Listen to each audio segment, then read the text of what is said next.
Hyperventilating talking heads fuel climate fatigue. Welcome to Truth Duel Official. In this video, you will learn about the theatrics surrounding weather reporting and its connection to climate fatigue. You'll want to stick around till the end of this video to learn just what has got this weatherman so riled up. Listen to that! Son of a... But first, I am your host, Misinformation. If you like this channel, make sure to subscribe to receive more great weather reporting, misinformation analysis, and other sentiments and ramblings that please and amuse us. And become a truth dueler, because only you can slay misinformation at its source. Get our app on truthduel.com.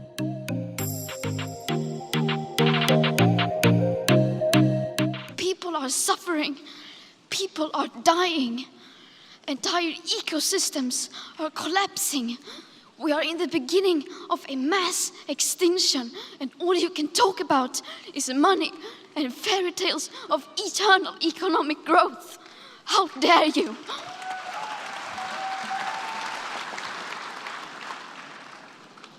For more than 30 years, the science has been crystal clear.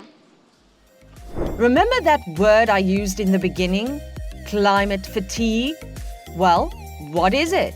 Also known as apocalypse fatigue, climate fatigue can be loosely defined as the exhaustion of making moral choices that don't make a difference and the worry about other people's lack of concern negating your efforts. This is a little vague, so I'll give you an example. People don't think if Biden's president or Trump's president, that they're going to change here. Like here in Welch. Welch ain't changed in last 3 or 4 presidents. We can see the same fatigue in voter turnout rates. Both low voter turnout and climate fatigue are offshoots of learned helplessness. Coined by psychologist Martin E.P. Seligman, learned helplessness happens, quote, when people feel that they have no control over their situation. This inaction can lead people to overlook opportunities for relief or change, end quote. That's all very well and good, but you didn't click on this video for me to read you a Psych 100 syllabus. What does climate fatigue have to do with the media?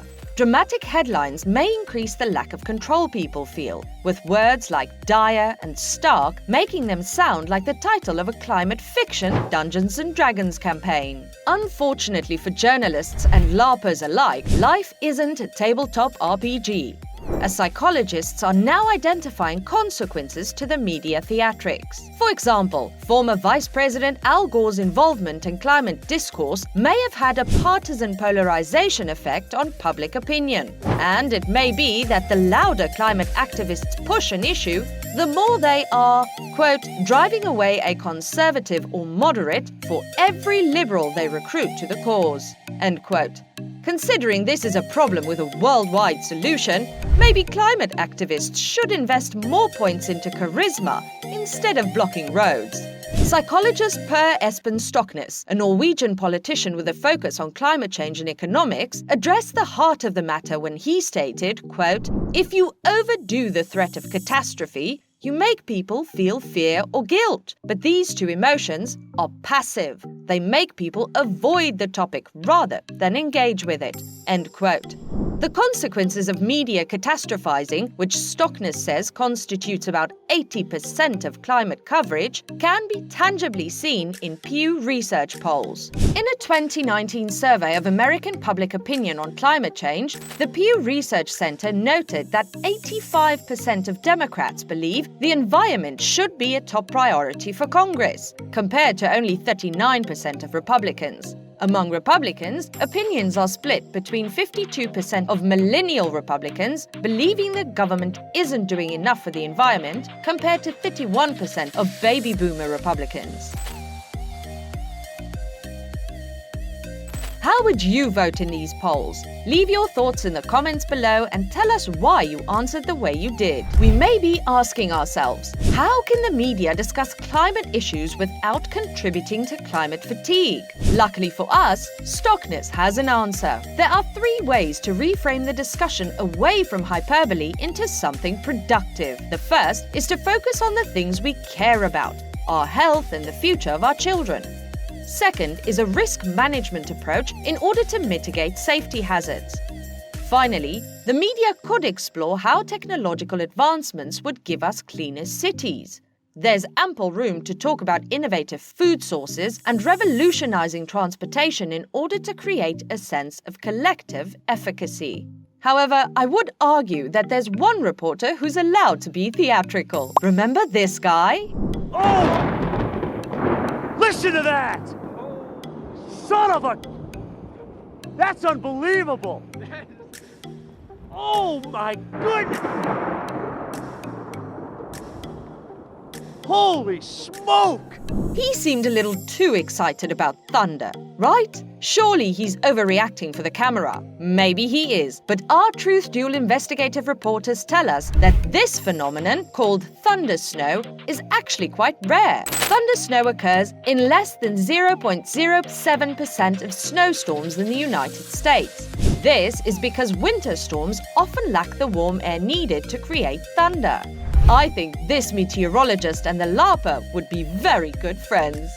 Misinformation wishes you well and reminds you to take a nap for your apocalypse fatigue, because you never know what's coming for you.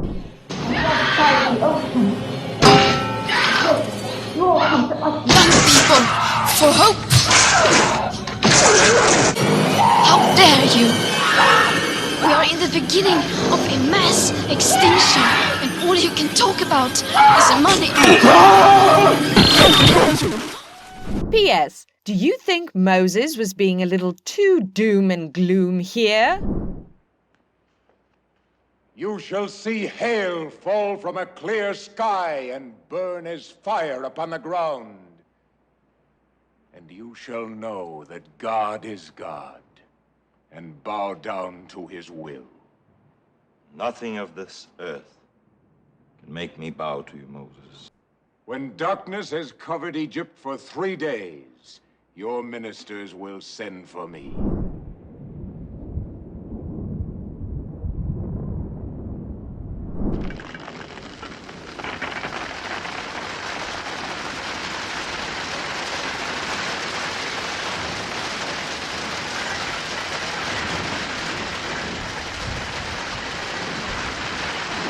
Until next time, make sure to like our video, subscribe to our channel, and become a truth dueler, or you'll face a threat greater than climate change.